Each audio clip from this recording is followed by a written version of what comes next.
ሳውዲ ውስጥ ሳውዲ አረቢያ ላይ የቱ ጋር ነው ብላችሁ ነበር። ካማስኮ ውስጥ ነው። ራይድ ከተማ ካማስኮ ውስጥ ካማስኮ ቢሮ ውስጥ ነው። ልጆቹ ደሞዛቸውም አልተከፈለም። ራብም ነው። ይኸው ልጆቹ የሚሸሹበትን አጥቶ እያለቀሱ ነው የሚገኙት። እንደዚህ ነው። waaqayyoon nu'uun biyya hunda keessatti qoramaadha. Qormaanni biyya hunda keessatti isin barbaachisa nuun jedhe natti fakkaate.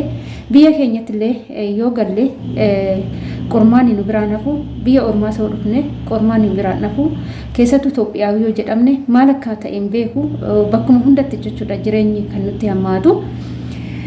Ashama harka fuunee kabajamtootaaf daawwattoota hordoftoota keenya nageenyi koo kan jaalalaa fi kabajaa bakkaa fi lafa jirtanitti isiniif haa baay'atu. Anis obboleettiin keessan bakkaa fi lafa jirutti waaqayyoof galannaa ga'u nagaa fayyaa kootidha. Isinis akka nagaa fayyaa naaf taatan waaqayyo irraa abdii guddaan qaba. Egaa akkuma argaa jirtanii kana jechuudha. Kan argaa jirtan kuni balaa ibiddaati. Balaa ibiddaa balaa tasaa waaqni namaa baasu namni akka itti ba'u beeka malee eenyuun illee akka itti galu hin beeku. Garuu akka itti ba'u hundumtuu ni beeka. Isaan keessaa nuti shamarran ijoolleen biyya Arabaa kan biyya Ormaatitti duunus jiraannus jennee lubbuu keenya waaqayyotti kenninee kan biyya hin beekne biyya Ormaa dhufne. Biyya Ormaa keessatti illee qormaanni humna keenya olitti kan nutti baay'atu kan nuti ulfaatudha. Har'aka akkuma tasaa kinoo akkuma argaa jirtanii kana jechuudha. Biroo Saudi Arabiyaa bakka Saamook jedhamutti balaan tasaa balaan ibiddaa ka'ee jira akkuma argaa kanatti jechuudha. Balaa ibiddaa tasaa ka'e kana akkuma argaa jirtanidha. Wanti kun tasa ka'ee tasa uumame. Maaliif akka uumames rabbi matu beeka. Maaliif jennaani balaa tasaati waaqayyoo bichaan nama eegu kan achi keessa jiru kan naannoo sanitti argaa jirtanii baay'een isaanii ijoollee Itoophiyaawidha akkuma argitan jechuudha. Ni beeksisu namni keenya immoo karaa lumaan beeksisna jechuudha. Akkuma argaa jirtanii baay'een isaanii ijoollee keenyadha saba keenyadha. Kan akkanatti haala kanaanii itti wanti kun itti mudate dhugaa baay'een rifadhee baay'ee namatti dhaga'ama.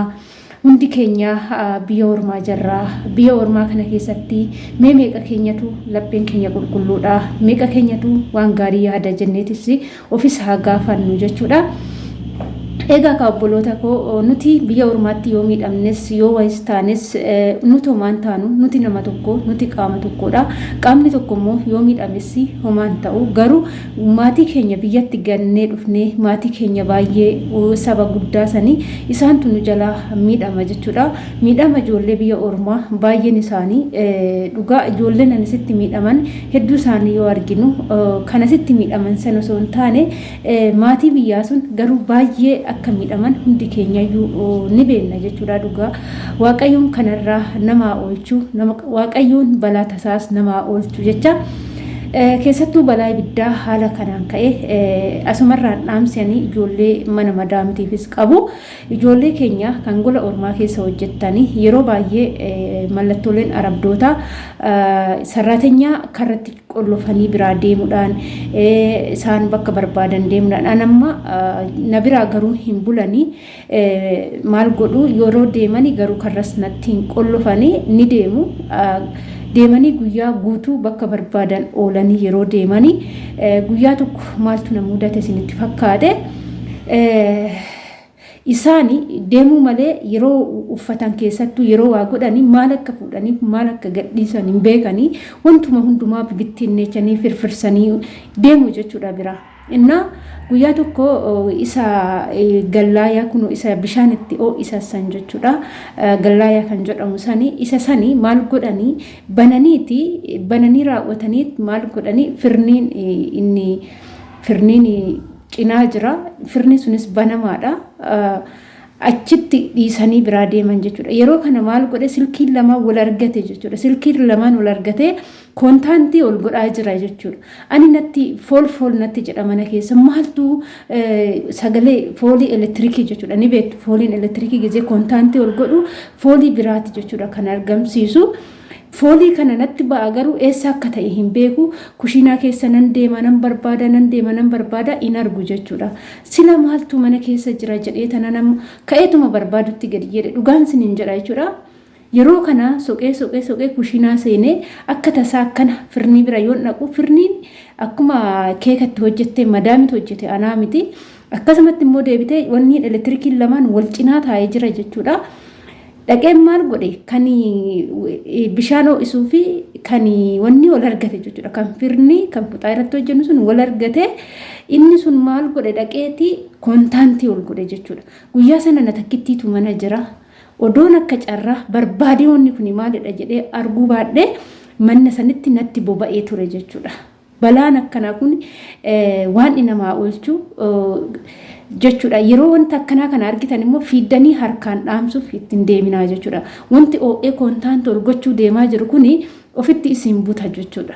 Yeroo kana maal gootu wanta goggogaa ulee goggogaa fuutanii wanta bishaan hin qabne lunni keechaan bishaan qabachuu hin qabu jechuudha. Caamman keechaan iddoo isin dhaabbattan sun bishaan qabachuu hin malu jechuudha. Iddoo wanta bishaan hin qabne beektu mallattoolee elektirikii isa san irraa fagaattanii wanta goggogaadhaan wanni san dhaamsuu qabdu jechuudha. Zirrii isaa san dhaamsuu qabdu malee dhaxxanii akkuma argitanii fiiddanii dhaamsuu kanaaf jechuudha obboloota koo yeroo madaamonni simbiraa ba'anii deeman ijoollee madaamonni simbiraa ba'anii bulanii dhufan hedduutu jira jechuudha. Amma ijoollee baay'een madaamonni maal godhu karratti qullufanii karra alaa qullufanii simbiraa deemu jechuudha.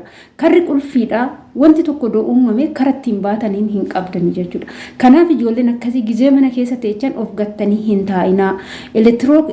Meeshaa wanta elektirikiidha jedhame sirritti irra diimati isaan singatanii deeman taanan sirritti ilaalaa jechuudha. Dhugaa odoonni tokkollee ka'ee odoonni tokko gubatee mana san keessaas yookaan obbaasuu hin dandeechanii yookaan ofii keechanii lubbuu keechan baasuu hin dandeechanii waa baay'ee taatu jechuudha. Karri qulfiidha karatti hin baataniin hin qabdanii.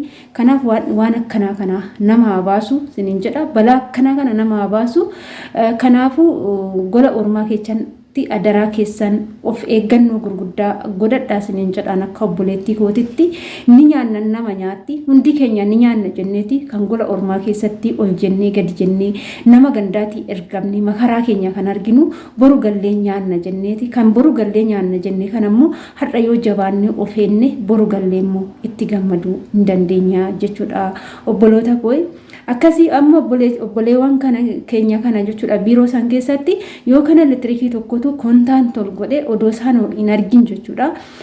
Meeshaan wanti tokko kontaantii ta'e taanan immoo kanuma qabate bichaadha jechuudha. Kan waan namaa baasu waan akkanaa dhugaan sirrittiin sodaadha jechuudha. Waa'ee elektirikii kana sirrittiin nan sodaadha. Maaliif jennaan manni isaanii dhagaadhaan argitan kun hundi guutuu isaa keessatti elektirikiitu jira jechuudha. Guutuu isaa keessatti elektirikiitu jira jechuudha. Girgiddaan isaa lafarraa yeroo jalqabamu elektirikiidhaan ijaaramaa dhufa jechuudha. Lafarraa jalqabe yeroo jalqaba ijaaramu kanaaf guutuun isaa shiboo elektirikiitu keessa guutee jira. Wanti xiqqishuun uumame jechuun girgiddaan dhagaadha jennee ilaallu kun hunduu girgiddaan nuti dhagaadha jennee ilaallu kun keechisaa elektirikiidha waan ta'eef wanti akkanaa yoo uumame qabachuu bichaadha waan sinaa eeguuf siniin jedha obboloota koo waan baga sin baase bakka jirtanitti immoo yeroo hundumaa tsalootii amantaa qabdanii tsalootii godhaa yeroo hundumaa waaqa keechan kadhadhaa waaqa gaditti immoo sirriitti of eeggannoo godhadhaa gola ormaa keessatti siniin jechuu jaaladha. Kabajamtootaa fi hordoftoota kiyya ani viidiyoo kiyya moosumarraa nan goolaba baga rabbiin sin baase baga waaqayyoon sin faana ta'e obboloota koo garuu lubbuun namaa omaan taane natti fakkaate akkan argetti lubbuun namaa waan taane hunduu keessaa baqatanii jiru garuu balaa akkanaa kana waaqayyoon nama haa baasu siniin jechuu jaaladha. Ani viidiyoo kiyya sumarraa nan goolaba turtiin wajjin gootaniif ulfaadhaa galatoomaa jecha hanga viidiyoo biraatti walitti deemnutti immoo turtii gaarii siniif haa ta'u. Ciao bye bye.